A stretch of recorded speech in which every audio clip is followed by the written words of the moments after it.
하겠습니다. 다 같이 우리 주악에 맞추어 묵상 기도하심으로 3일 밤 예배를 하나님께 드립니다.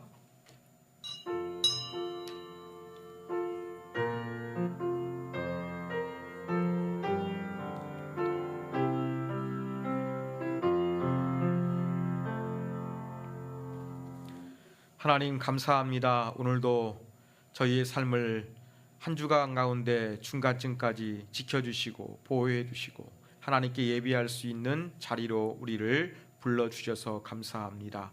이 자리에 온 것도 감사하지만 하나님께서 이 자리를 통하여 나를 위로하여 주시고 만나 주시기를 더욱더 기대합니다. 이것이 예배의 본질이오니 이 예배의 본질이 오늘 충만히 우리 안에 이뤄지는 아름다운 예배 되게 하여 주시옵소서. 이 모든 말씀 예수님의 이름으로 기도하옵나이다. 아멘. 200장 찬양하겠습니다.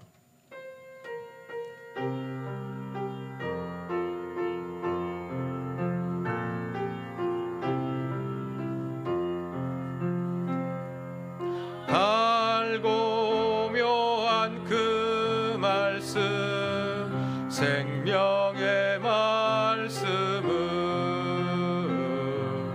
귀한 그 말씀 진실로 생명의 말씀이 나의 길과 믿음 밝히 보여주니 아름답고 귀한 말씀 생명샘이로다.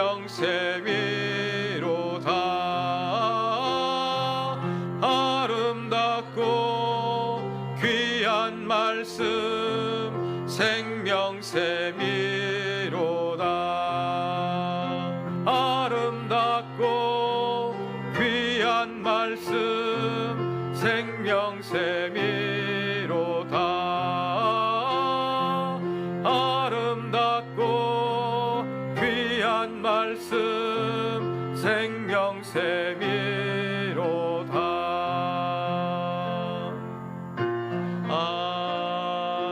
아멘. 네, 하나님의 말씀 봅니다. 신약성경 디모데후서 3장 16절 17절 말씀 보겠습니다. 디모데후서 3장 16절 17절 제가 가진 성경 신약 346페이지에 있습니다. 우리 다 같이 2절이니까 합독해서 읽도록 하겠습니다. 디모데후서 3장 16절 17절 신약 346페이지 같이 읽겠습니다.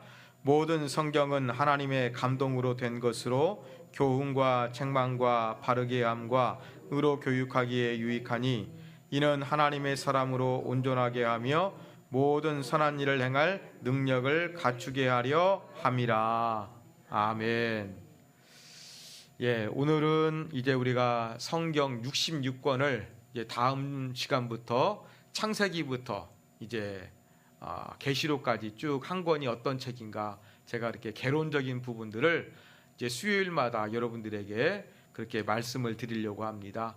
오늘은 이제 그 66권을 소개하기에 앞서 66권 전체를 한번 이렇게 한번 조망해 보는 그러한 시간을 갖도록 하겠습니다. 그래서 성경이란 무엇인가 우리가 한번 살펴보기를 원합니다.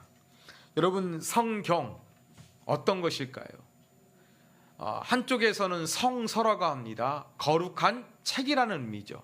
우리는 주로 성경이라는 이야기죠. 거룩한 경전이라는 얘기입니다. 그러니까 책으로 보기보다는 경전의 의미로 우리는 성서라고 하기보다는 성경이라는 단어를 우리 교회가 속한 교단에서는 더 많이 사용하고 있습니다.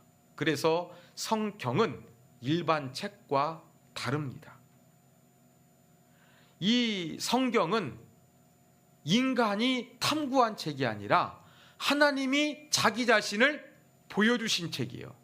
이걸 계시라고 합니다. 그래서 하나님께서 우리에게 하나님의 뜻과 말씀들을 보여주신 계시의 책이다, 그렇게 할 수가 있습니다. 이것이 바로 성경이 조금 다른 면이라고 할 수가 있습니다. 그리고 이 성경은 하나님이 계시하셨는데 어떻게 지어지게 되었느냐? 오늘 우리가 읽은 말씀처럼 하나님의 감동으로 기록된 거예요. 그러면 하나님이 직접 쓰셨느냐? 그건 아니에요. 그러면 인간이 썼느냐? 썼지만 그것도 완전한 대답이 아니에요. 그러니까 하나님은 인간으로 하여금 성경을 기록하게 하신 거예요. 근데 갑자기 그냥 모세에게 성경을 기록하라 그래가지고 그냥 토시 하나 틀리지 않게 야 받아 적어 하나님 이렇게 말씀하신 가능성이 있을까요? 그건 아니에요. 하나님께서는 모세에게 어때요? 모세가 공부한 배경도 있고 자라나는 환경도 있고 또 어떤 집안의 분위기도 있지 않겠습니까? 이러한 모든 것들을 하나님께서 모세가 사용하게 하신 거예요. 그런데 모세가 여러 가지 자기가 경험하고 보고 느끼게 된 것들을 통해 가지고 성경을 기록하고 있지만 거기에는 무엇이 있느냐? 하나님이 어때요? 영적으로 딱 붙잡고 계시는 거예요. 그래서 표현 같은 것은 모세의 경험을 통해서 됐을지는 모르지만 하나님이 의도하신 내용이 정확하게 포함되고 들어가고 오류가 없을 수 있도록 하나님이 그렇게 성령으로 감동감화하신 거예요. 이것을 성경의 영감설이라고 하는데 성경은 이렇게 하나님의 계시이기 때문에 인간이 마음대로 적은 것이 아니라 하나님의 감동하심을 받아 영감을 받아 기록한 책이다. 그렇게 우리는 성경을 이해해야 될 것입니다. 그리고 이 성경의 권위, 제가 좀 이제 PPT 좀 준비했는데 그것도 주간주간 보여주십시오. 성경의 권위도 여러분 교회가 성경을 받아들인 게 아니에요. 그냥 하나님의 권위를 교회가 어때요? 그냥 인정하고 받아들이는 것이라는 것이 우리가 조금 성경은 틀립니다. 왜요? 하나님이 계시하셨고 하나님의 감동으로 기록했기 때문에 성경의 권위는 교회가 인정한 것이 아니에요. 교회가 그냥 수용한 거예요. 이것이 바로 맞다는 사실을 우리가 기억할 필요성이 있습니다. 자, 그러면서 우리는 또 성경의 속성 두 가지를 이해할 필요성이 있습니다. 여러분 성경을 보면 명확성과 충분성이 있어요. 아직 아닌 것 같습니다. 명확성과 충분성이 있는데 성경은 명확하다는 거예요. 우리가 조금 이해하기에 옛날 기록된 성경이라 잘 이해 안 되는 부분이 있죠. 저 같은 목회자가 필요한 거 아니겠습니까? 공부하고 기도하고 연구해야 되니까. 이러한 더러 부분도 있습니다만 성경은 그래도 읽다 보면은 하나님이 누구신가? 무슨 일을 하셨는가? 왜 그 일을 하셨는가? 그러한 하나님의 의도와 목적을 이해할 수가 있다는 거예요. 그래서 이 하나님께 감동을 받아 기록된 성경은 명확해요. 누구나 이해해서 하나님의 의도와 뜻을 알 수 있도록 그렇게 성경은 지어진 책이에요. 또 한 가지는 충분하다는 거예요. 이 성경 66권이 있는데 우리가 하나님의 뜻과 하나님의 계획하신 모든 것들을 알기에 충분해요. 그래 더 이상 다른 것들이 어때요? 필요가 없다는 거예요. 66권에 더하면 그래서 2단이 되는 것입니다. 그래서 우리가 이 성경의 이 속성, 명확성, 충분성 우리가 이러한 부분들을 분명히 조금 이해할 필요성이 있습니다. 자, 이제 성경은 무엇을 말하는가 한번 이것을 살펴보겠습니다. 이제 66권 하나씩 우리가 매주마다 살펴보지만 오늘은 어때요? 66권 전체를 한번 바라보는 거예요. 그러면 이 성경 66권을 쫙 모아놓고 보면은 어떤 것인가? 여러분 66권 한 권도 딱 되어 있으면은 여기에 거대한 하나의 이야기가 있습니다. 그런데 어떠한 이야기를 해나갈 때 이렇게 전개할 때가 있잖아요. 기, 승, 정, 결 이렇게 매달가기가 쉽지 않습니까? 기, 승, 정, 결이 있는 것처럼 성경 전체 66권도요 조금 분리해 보면은 네 가지로 한번 나눠볼 수가 있어요. 그러니까 성경을 66권을 쪼갠다는 얘기가 아니라 성경이 쭉 흐르고 있는 핵심 어떠한 그 메시지 주제를 보면은 이 네 가지로 한번 나눠볼 수가 있어요. 그게 바로 무엇이냐? 창조, 타락, 구속, 완성, 이 네 가지입니다. 아마 이 PPT는 있을 겁니다. 네. 성경은 이렇게 창조, 타락, 구속, 완성이라는 네 가지 큰 주제가 그렇게 흘러가고 있다는 것을 우리가 기억할 필요성이 있습니다. 자, 창조 뭡니까? 태초에 하나님이 천지를 창조하시니라 그랬죠. 그래서 성경은 하나님의 창조로 시작되는 거예요. 하나님은 모든 것들을 어때요? 심히 보시기에 좋을 대로 창조했는데 인간이 어떻습니까?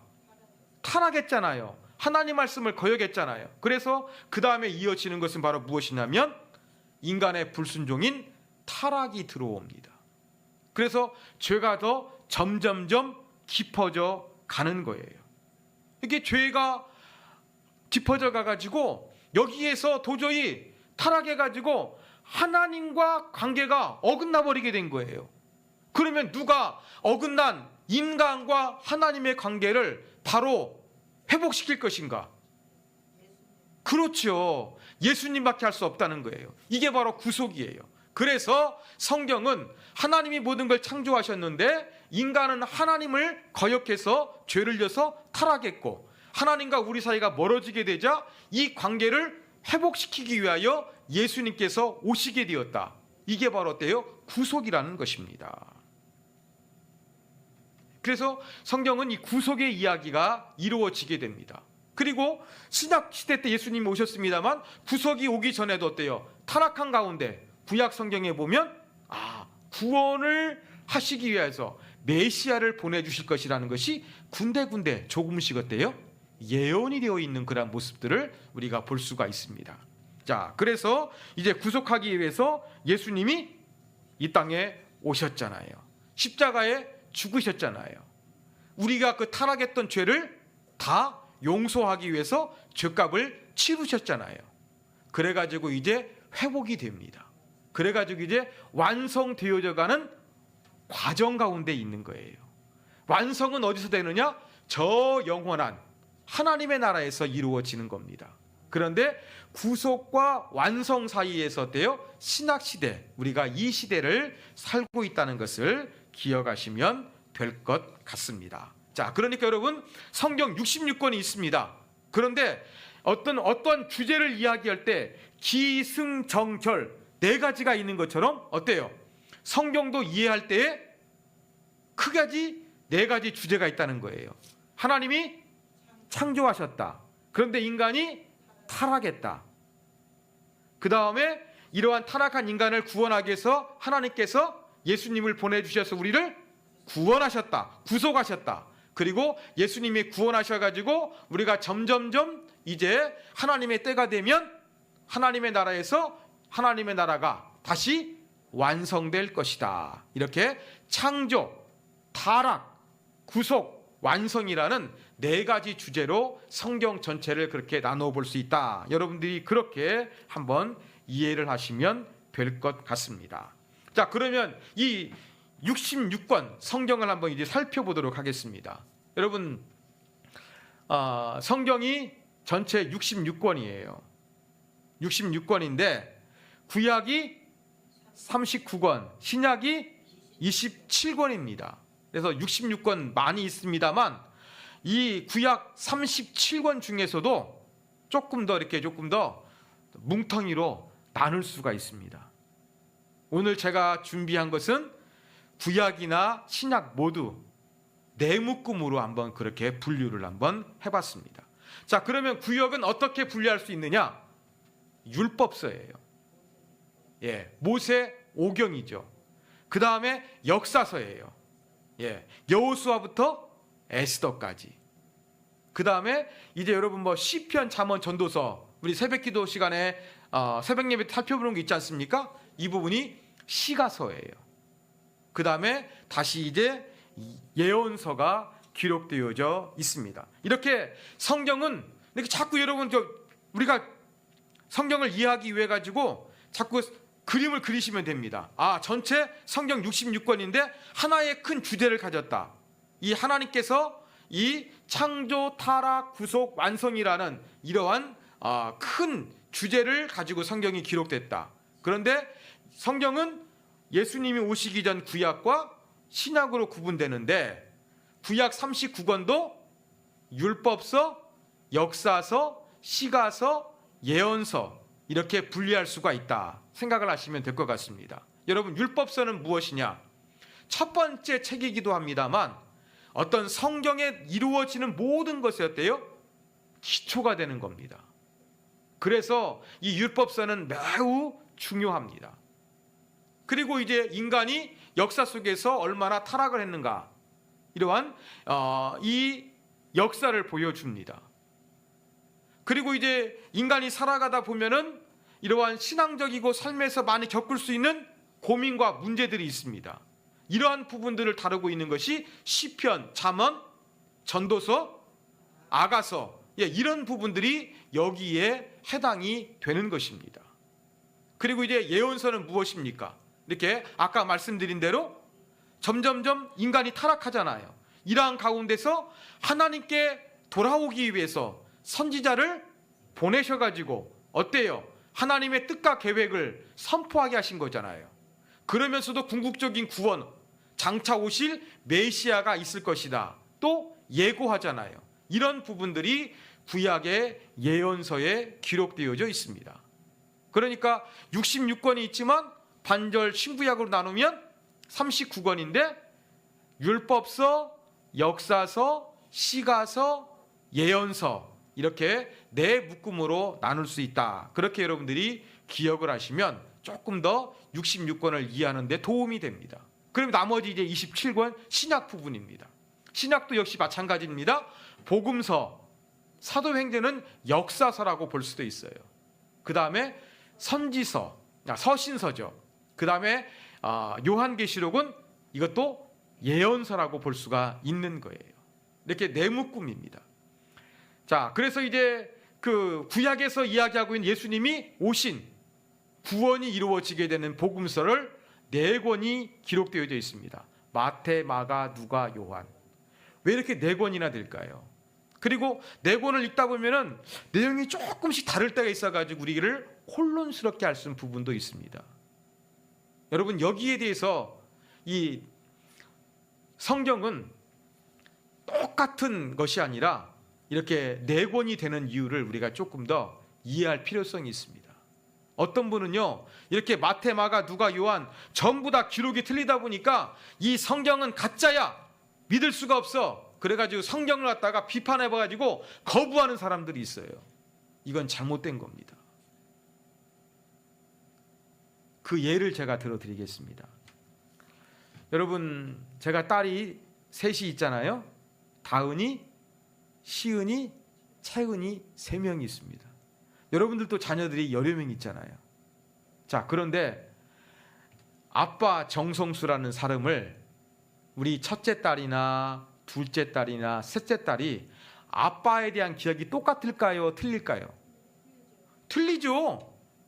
제가 큰애하고 시간을 보낼 때 한 말이 있을 것이고 둘째나 셋째하고 어때요? 제가 시간을 보내면서 할 말이 있겠죠. 또 한 애가 어때요? 저 외국에 나가 있든지 아니면 공부한다고 바빠가지고 제가 한동안 말을 대화 못하면 그 사이에 어때요? 다른 딸들하고 제가 더 많은 경험과 이야기가 또 기억이 축적이 될 거 아니겠습니까? 그렇다 보면은 아빠는 한 명이에요. 정성수라는. 그러나 아빠에 대해서 첫째 딸과 둘째 딸과 셋째 딸이 전부 다 저에 대해서 기억하는 것이 다른 거예요. 생각도 어때요? 조금씩 딸들마다 다르잖아요. 그러다 보니까 첫째 딸의 시각과 둘째 딸의 관점과 셋째 딸의 보는 견해가 어때요? 조금씩 아빠를 해석하는 것이 다를 수가 있는 거예요. 아마 이것은 여러분들을 기억하고 있는 여러분의 자녀들도 마찬가지일 거예요. 전화를 잘하는 아들과 매일같이 전화하는 딸하고 여러분 부모 자식 간의 그 기억 정보량이 똑같겠습니까? 틀릴 수밖에 없잖아요. 그렇습니다. 그런데 어떻습니까? 저라는 인간을 첫째 딸의 시각에서, 둘째 딸의 시각에서, 셋째 딸의 시각에서 보면 어떻습니까? 입체적이잖아요. 다른 각도에서 보면은. 그렇죠? 경치도 어때요? 각도가 달라지면서 더 멋진 부분이 나올 수가 있잖아요. 마찬가지예요. 성경도 마찬가지예요. 예수 그리스도가 구원이 얼마나 소중하고 값진 것입니까? 이 예수님에 대한 이야기를 마태라는 시각, 마가라는 시각, 누가라는 시각, 요한이라는 시각, 네 가지 시선을 통해 가지고 어떻습니까? 예수님에 대한 풍부한 다양한 관점을 제공해 주기 때문에 복음서가 네 권이 있는 겁니다. 그래서 조금 내용에 들어가다 보면은 좀 다른 부분이 있지만, 성경, 복음서, 예수님은 정말로 중요한 분이기 때문에 이렇게 네 가지 관점, 네 가지 시야에서 예수님이 어떤 분인가를 다각도로 보여주고 있다. 그렇게 여러분들이 복음서를 이해하시면 훨씬 좋습니다. 그러니까 마태복음 틀리고 마가복음 틀리고 누가복음, 요한복음 틀린데 이렇게 생각하지 마시고, 여러분 어떻습니까?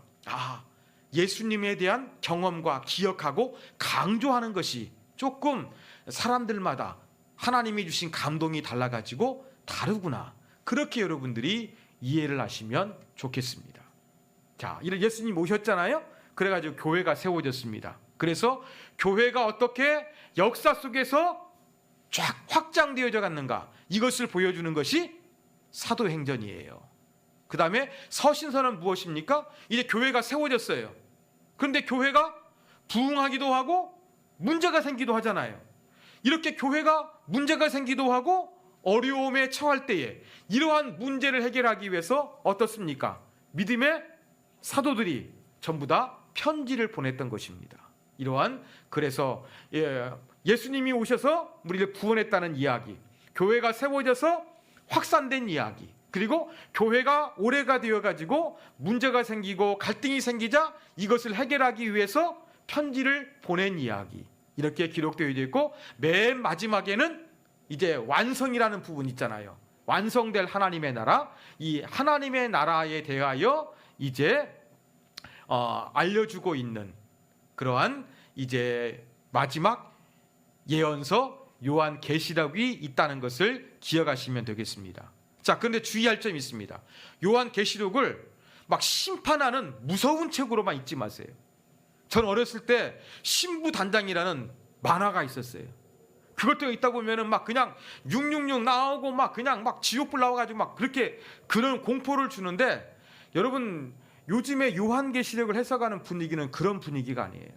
어떤 분위기냐면 그 박해의 시대에 믿음을 지키기도 격려하고 위로하는 거예요.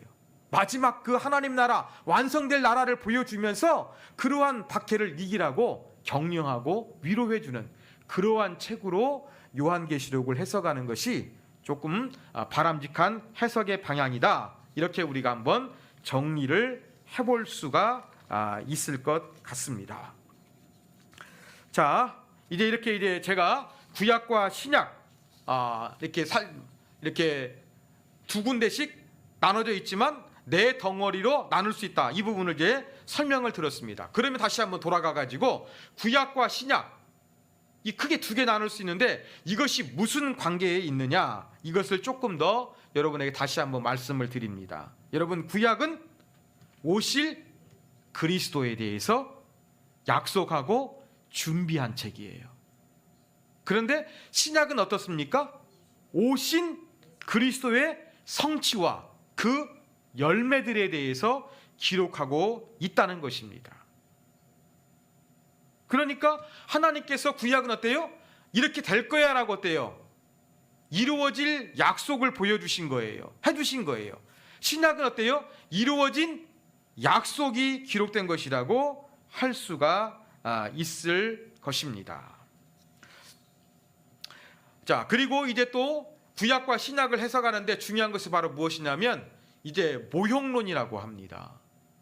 자, 오실 그리스도, 오신 그리스도, 앞으로 이루어질 약속, 이루어진 약속 나눌 수가 있잖아요. 또 이것을 어떻게 보냐면은 이제 나와 있는 것처럼 약속과 성취, 그림자와 실체, 준비와 완성 이렇게 보기도 합니다. 쉽게 말해가지고 구약은 여러분 모형론이라 그래가지고 제가 자주 드는 예가 바로 무엇이냐면 구약은 예고편과 똑같아요. 여러분 요즘에 드라마 뭐가 재미가 있습니까? 전 잘 모르겠습니다만 이렇게 드라마를 보다 보면은 드라마가 한 번에 안 끝나고 계속 몇 화씩 진행가 되잖아요. 그때 어떻게 합니까? 다음 시간에도 꼭 보라고 다음에 있을 내용을 어떻게 합니까? 예고편을 살짝 보여주죠. 예. 저는 아주 쉽게 여러분에게 이해하기 위해서 이해를 돕기 위해서 말씀을 드리면 여러분 구약은 마치 드라마나 영화의 예고편과 비슷한 거예요. 예수님이 오실 것이다. 예수님이 오신다는 약속을 내가 줄게. 이런 것들로 가득 차 있는 거예요. 예고편이에요. 그리고 이제 그 신약은 바로 무엇이냐면 예고편이 나왔으니까 어때요? 예고편만 보여주고 드라마 안 하면 어떻게 됩니까? 그 시청자들이 가만히 있을까요? 난리가 나죠. 마찬가지예요. 하나님께서도 신실한 분이시기 때문에 어때요? 구약의 예고편을 싹 보여주시고 그 약속을 어때요? 신실하게 지켰다는 것을 아주 잘 보여주는 신실한 결과물이 신약이다. 이렇게 해가지고 신약과 구약의 관계를 우리가 한번 간단하게 정리해 볼 수도 있을 것입니다. 자, 그러면 이제 다시 한번 돌아가가지고 아까 성경을 제가 기승전결처럼 네 가지로 나눌 수 있다 그랬죠. 자, 복습하기 위해서 첫 번째 뭐라 그랬죠? 창조. 두 번째 타락. 세 번째 구속. 네 번째 완성. 아이고, 제가 설교할만 납니다. 감사합니다. 자, 이렇게 기승전결처럼 창조, 타락, 구속, 완성이라는 그러한 네 가지 그런 어떤 단계로 이렇게 구성이 되어 있는데 이 성경은 66권 되고 여러분 페이지만 하더라도 얼마나 두껍습니까? 제가 신대원 다닐 때 신대원 들어가기 위해 가지고요 준비를 하는데 제가 서울을 갔습니다. 이제 인터넷을 통해 가지고 만나 가지고 같이 준비하는 사람 간 거예요. 같이 총신대에서 만나 가지고 이제 같이 공부하자고 그렇게 했는데 막 자기들이 공부한 거 막 성경을 이야기하는데 와, 제가 못 따라가겠는 거예요. 왜냐하면 저는 제가 시험 보는 그 전에 저희 어머니가 가을에 소천하셨거든요. 그래서 제가 조금 방황을 해가지고 공부에 집중을 못했어요. 그러니까 저희 아버지가 막 제가 신대원 가야 되는데 막 안달이신 거예요. 맨날 보면은 잠은 안 자고 불 켜져 있고 공부는 안 하니 걱정됐거든요. 제가 놀다가 하반기 때 가가지고요 공부를 총신대 가서 해야겠다 갔어요. 그래서 그렇게 해서 총신대 준비하는 사람들을 만났는데요. 와, 너무 잘하는 거예요. 그래가지고 제가 어떻게 했느냐? 그때 성경 테이프 있지 않습니까, 여러분? 성경 테이프를 제가 그 독서실에서 있었는데 그 독서실 좁은 공간에서 서울 올라가가지고 아예 다른 데 안 나갔어요. 밥 먹을 때 빼놓고는. 그래가지고 이 성경 테이프를 이어폰 듣고요.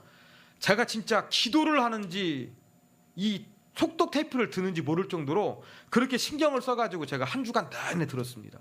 그러니까 제가 한 5일 동안 딱 하다 보니까 그렇게 그냥 밥 먹는 거 뺏고 막 성경을 듣다 보니까 일주일 딱 하니까 성경을 한번 이렇게 다 들을 수가 있더라고요. 여러분 얼마나 방대한 분량입니까? 그렇죠? 정말 방대한 분량이에요. 그러니까 성경을 아까 창조, 타락, 구속, 완성이란 어때요? 그 시간적인 흐름에 따라서 이렇게 분리해 볼 수 있는데 이 성경 창세기부터 계시록까지 흐르는 주제는 한 가지로만 얘기할 수가 없는 거예요. 성경에는 많은 게 있거든요. 그래가지고 성경에 기록된 다양한 주제들이 있는데 몇 가지 중요한 주제를 여러분들에게 조금 말씀을 드리려고 합니다. 첫 번째 중요한 주제가 바로 무엇이냐면 예수 그리스도예요. 이것은 정말 중요한 핵심입니다. 성경의 중심, 아까 제가 설명했잖아요. 오실 그리스도, 오신 그리스도. 보내주실 것이라는 약속, 성취된 약속. 그래서 예수 그리스도가 가장 중요합니다. 그래서 신학자들은 성경의 주제가 무엇인가, 아까 말씀드린 어떤 시간적인 흐름, 창조, 타락, 구속, 완성이라는 것도 있습니다만 그거 외에도 성경의 중심 주제를 그리스도를 중심으로 이렇게 연구하기도 합니다. 또 한 가지는 바로 무엇이냐면 언약 관점이에요. 그래가지고 신학적으로 보면은 언약 신학이라는 그러한 신학적인 용어도 있습니다. 그만큼 언약이 중요하다는 거예요. 그래서 어때요? 아브라함에게 약속하신 아브라함 언약, 또 다윗과 약속하신 다윗 언약, 이러한 약속들이 많이 있어요. 그래가지고 이 성경을 해석할 때에 언약 관점, 하나님께서 인간과 어때요? 약속해 주신 거예요. 그러한 약속들을 중심해서 성경의 주제를 파악해가는 이 언약이라는 것도 상당히 성경의 중요한 중심 주제다, 그렇게 할 수가 있습니다. 또 한 가지는 바로 무엇이냐면 하나님의 나라예요. 하나님의 나라. 나라는 왕이 통치하죠. 이 하나님의 나라에서 왕은 누구냐면 예수 그리스도입니다.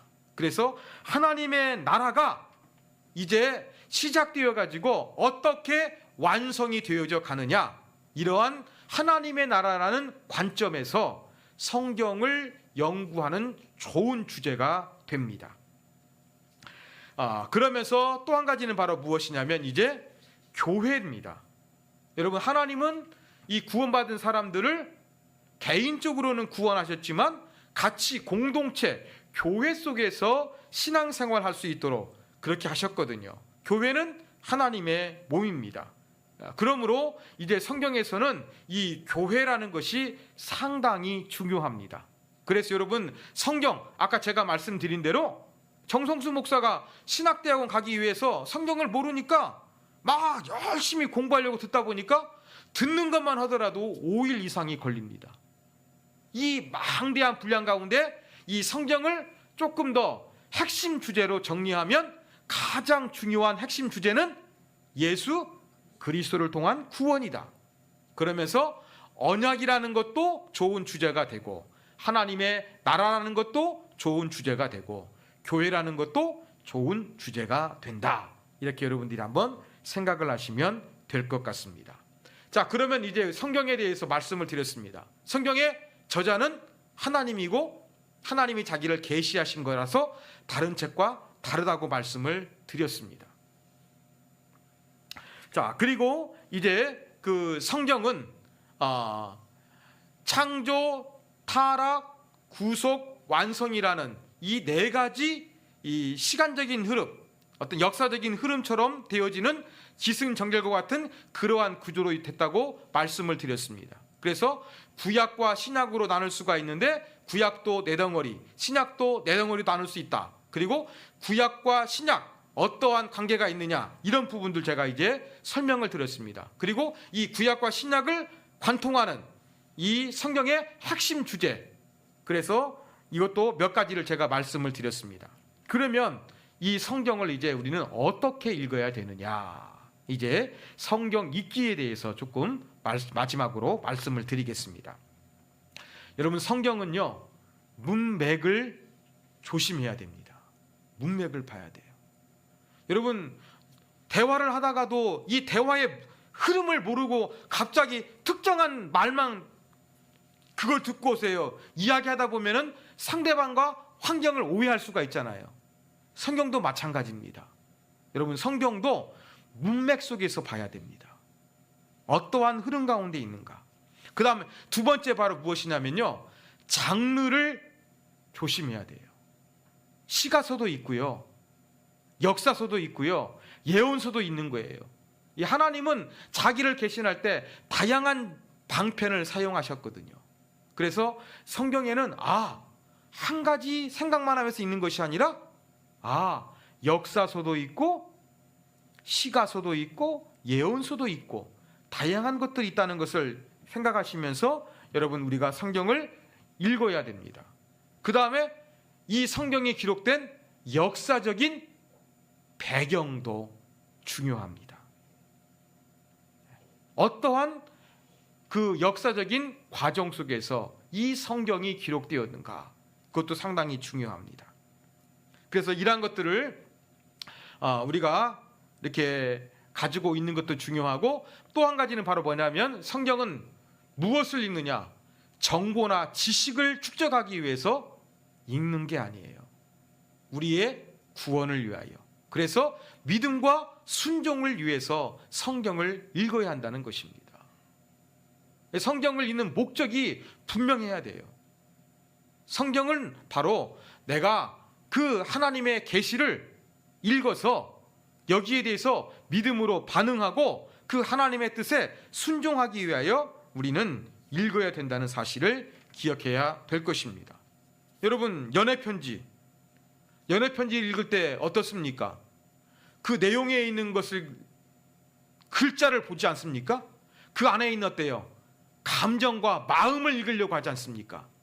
연애편지를 받을 때 그 편지 속에 있는 감정, 사랑, 나를 향한 마음, 이러한 것들을 생각하면서 연애편지를 읽는 것처럼 여러분, 성경도 하나님의 사랑, 하나님이 나를 향한 마음이 담겨져 있는 거예요. 이러한 하나님의 마음을 이해하기 위해서 우리가 성경을 읽어야 한다는 사실을 기억했으면 좋겠습니다. 마지막으로 뭐냐면 여러분,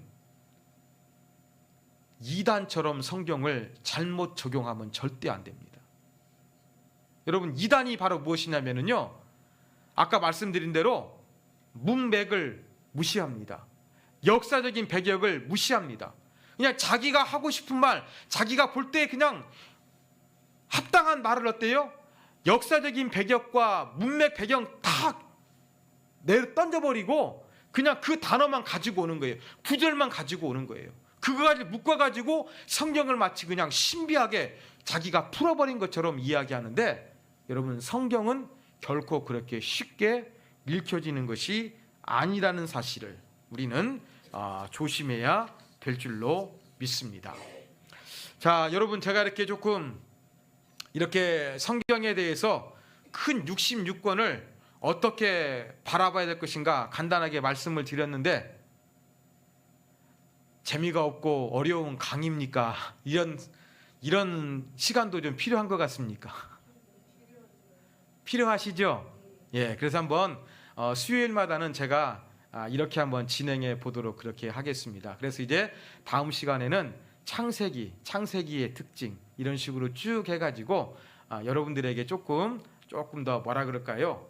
좀 거시적인 관점에서 성경을 이해할 수 있도록 한번 말씀을 드리도록 하겠습니다. 자, 오늘 말씀 속에서 여러분들이 기억하시면 좋겠는데, 그냥 창조, 타락, 구속, 완성, 하나님의 계신데 이러한 기승전결 구조로 되어 있다.